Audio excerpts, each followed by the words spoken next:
রিচার্জকৃত টাকা ব্যবহার করার পর কিংবা ব্যবহার যদি আমি না করি তাহলে নির্দিষ্ট মেয়াদান্তে সেই টাকাগুলোর কোনো ফেরত আমরা পাই না, অর্থাৎ সেই নির্দিষ্ট মেয়াদে সেই টাকাগুলো যে কোনো উপায়ে মোবাইল কোম্পানিগুলোর হাতে নিয়ে যায়। বাংলাদেশে গ্রাহকরা যদি ব্যাংকে টাকা রাখার পর সেই গচ্ছিত অর্থ চাহিদা মাত্র নির্দিষ্ট চার্জ কর্তনের মাধ্যমে সেই টাকা ফেরত নিতে পারে, তাহলে মোবাইল কোম্পানির কাছে আমরা যারা গ্রাহকরা মোবাইলে টাকা রিচার্জ করি এবং ডাটা রিচার্জ করি, সেই অব্যবহৃত ডাটা এবং মোবাইলের সেই টাকা অর্থাৎ রিচার্জকৃত টাকা ব্যবহার করার পর কিংবা ব্যবহার যদি আমি না করি তাহলে নির্দিষ্ট মেয়াদান্তে সেই টাকাগুলোর কোনো ফেরত আমরা পাই না, অর্থাৎ সেই নির্দিষ্ট মেয়াদে সেই টাকাগুলো যে কোনো উপায়ে মোবাইল কোম্পানিগুলোর হাতে নিয়ে যায়।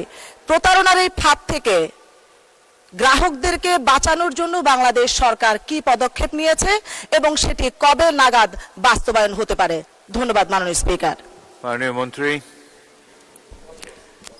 ধন্যবাদ মাননীয় speaker. It's a very relevant questions. Actually, আমরা বিটিএসসির মাধ্যমে আমরা কয়েকবার যারা অপারেটর আছে তাদের সাথে কথা বলেছি। বিশেষ করে আমরা প্যাকেজ কিনি, 7 দিনের প্যাকেজ বা 15 দিনের প্যাকেজ, দেখা যায় আমার টাকা শেষ হয়নি কিন্তু দিন শেষ হয়ে গেছে, টাকাটা কিন্তু ওরা নিয়ে নেয়।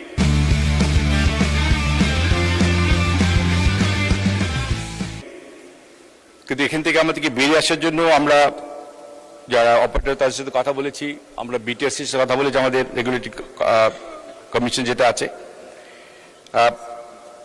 আর তাছাড়া আরেকটা আছে ড্রপ, কল ড্রপ, এটা নিয়েও কথা বলেছি আমরা আরো অধিকতভাবে কথা বলতে হবে, আমাদের অপারেটরদের সাথে বসতে হবে, কারণ তাদের কিছু বিজনেস পলিসি আছে যার জন্য অনেক সময় তাদের নানা রকম এক্সকিউজ দেয়, তারা যে এই জন্য আমরা করতে পারছি না। আমরা চেষ্টা করছি তাদের চাপের মুখে রাখতে, কারণ আমাদের আজকে মাননীয় সংসদ সদস্য যে কথা বললেন এটা আমরাও কনসার্ন। আমরা ইনশাল্লাহ চেষ্টা চালিয়ে যাব কি করে এই কি বলে এটাকে প্রবলেম থেকে বেরিয়ে আসা যায়, এটা আমরা নিশ্চয়ই আমরা চাপে রাখবো যারা অপারেটর আছেন। ধন্যবাদ মাননীয় স্পিকার।